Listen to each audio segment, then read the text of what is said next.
Hello, it's me, Brandon Burns, aka Rowdy Ruffman from YouTube.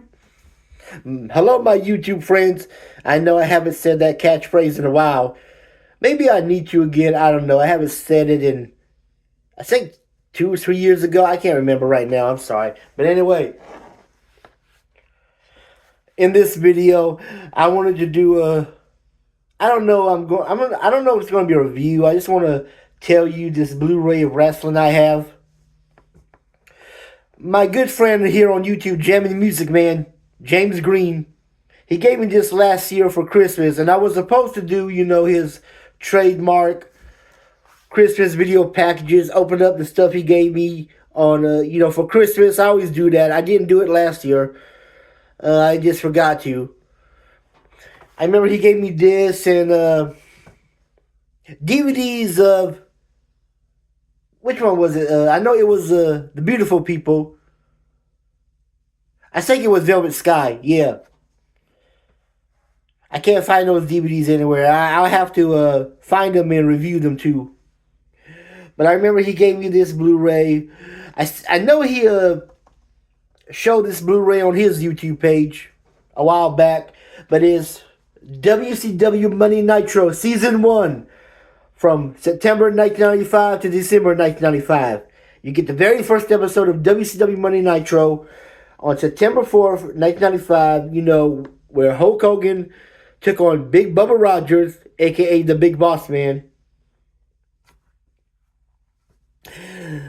And the first appearance of Lex Luger in WCW for over 3 or 4 years ago. I can't remember right now. Of course, you get Sting versus Ric Flair when Lex Luger interfered in that match. You get to see some of the Disco Inferno. You remember the Disco Inferno if you're watching WCW back in the day. Disco Fever. I kind of used to like that character. I know he was a jobber, but still, he was kind of funny. And you get to build up to War Games. Yeah, War Games. Halloween Havoc, where Jimmy Hart turned heel against Hulk Hogan. When the Giant came out, Hogan and the Giant had that awful. I know it's pretty bad, but I sort of liked it, but it was pretty bad. That monster truck match at Halloween Havoc. So you get to build up to Halloween Havoc. Lex Luger and Jimmy Hart turn the heel on that pay-per-view. And the next night on Nitro, where they try to get Jimmy Hart to explain why he turned on Hulk Hogan. And I don't think he gave you a clear answer, but it doesn't really matter. It's wrestling. You know how it is. And you get that wrestler that was looking for a manager. I think his name was Buddy Parker. I can't remember right now, but Sergeant Buddy Parker, Lieutenant.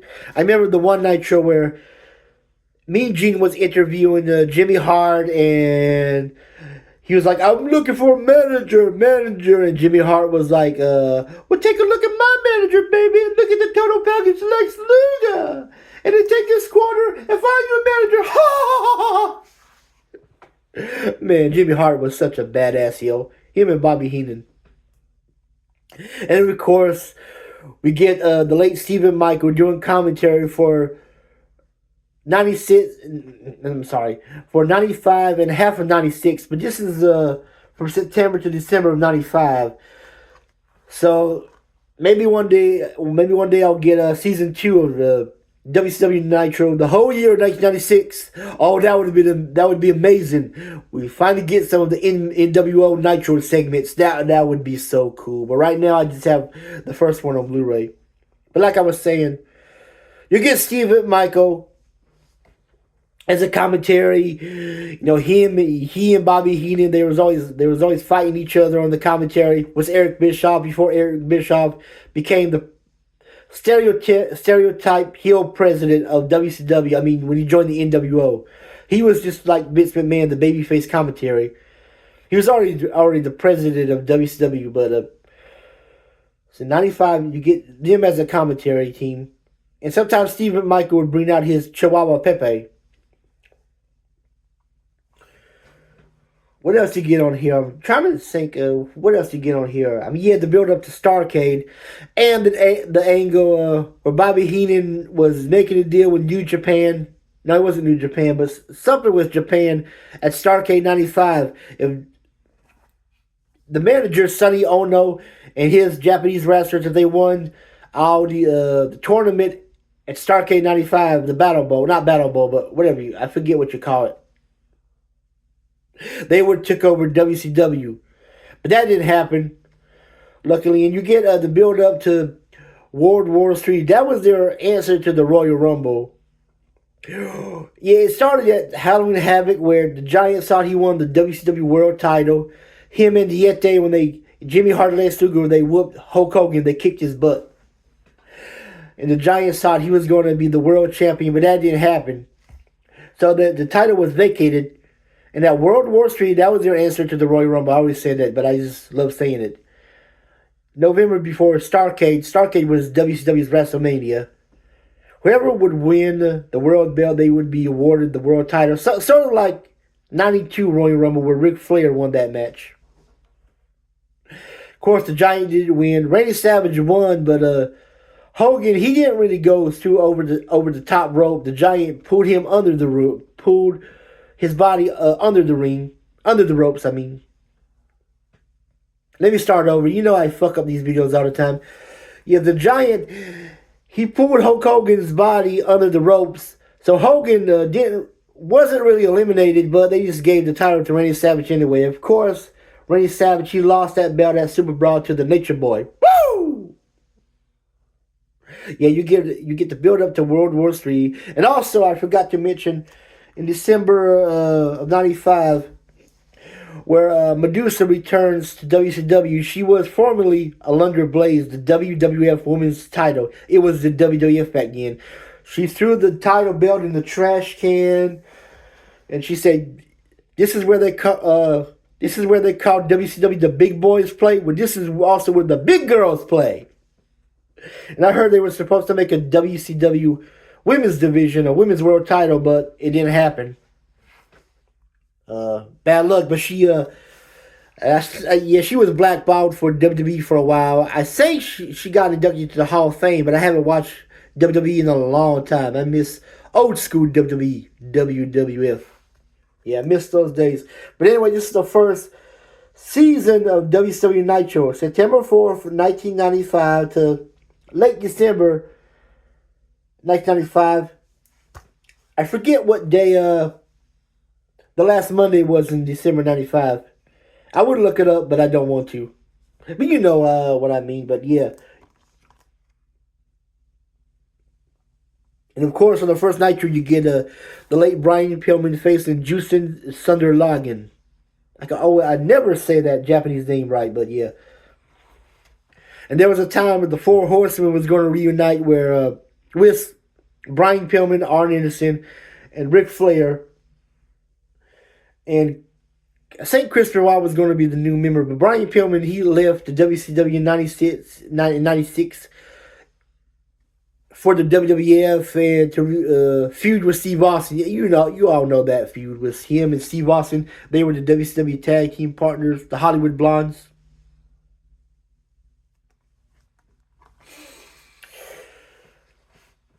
What else they had on here? I'm trying to think.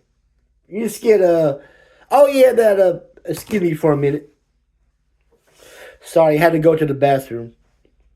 I forgot the one Nitro where the fans could call and vote who they want to see in the main event. I remember when with that match going on, you could hear that phone ringing, or was it it was a dial tone ringing, not really ringing, but I miss how phones were back in the 90s. But they voted for Sting versus Ric Flair. This was after Halloween Havoc. Remember Sting in the locker room with the babyface team said, "I want Ric Flair bad. I want Ric Flair bad." And yeah, you get the feud between Sting and Ric Flair.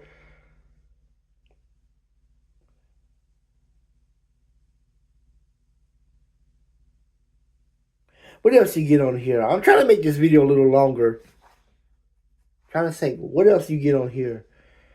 What else was going on at the time? Yeah, the Dungeon of Doom. They still had that Dungeon of Doom storyline. And they had Prince Ikea. He always would say, Taskmaster, my son, the Taskmaster, my son. Oh, Taskmaster.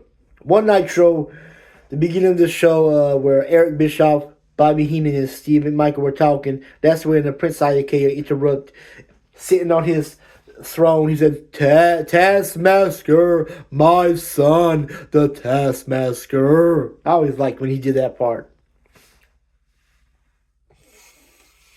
And I say you get the Renegade on here. You know, he was their version of the Ultimate Warrior at the time. I know a lot of people don't like the Renegade, and he was okay, I guess.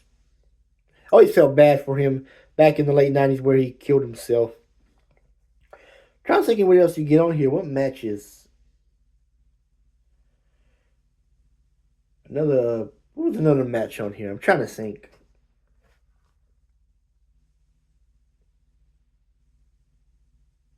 I guess that's it. That's all I have to say right now. Yeah, I remember Vader. He was already fired at WCW at this time. He went to the WWF months later. He was supposed to be in the War Games match with Hogan, Sting, and Randy Savage against the Dungeon of Doom.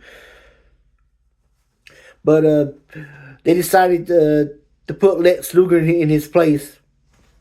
It was like a WWF WCW trade-off, if you can think about it. Well, Vader was fired because he had a backstage fight with Mr. Wonderful, Paul Orndorff. Oh yeah, you get Mr. Wonderful on here wrestling with his theme, Wonderful, Wonderful, or however that theme goes. I forget to mention, you do still get Johnny B. Bad on here, aka the Wild Man Mark Miro. That was when they showed that clip from WCW Saturday Night where he was feuding with DDP and I think it was Matt Muscle, I can't remember. When they slashed his tires, he said, I said, slash tire. Or I think they told him they slashed all four of his tires and he said, I said one slash tire. And that's where the brawl began on WCW Saturday Night when he got in the fight with DDP. But anyway, that's all I can remember right now. Yes, I got WCW Season 1. The 95, the whole year of 95. I wish I could get the next year. I wish I could own the other volumes.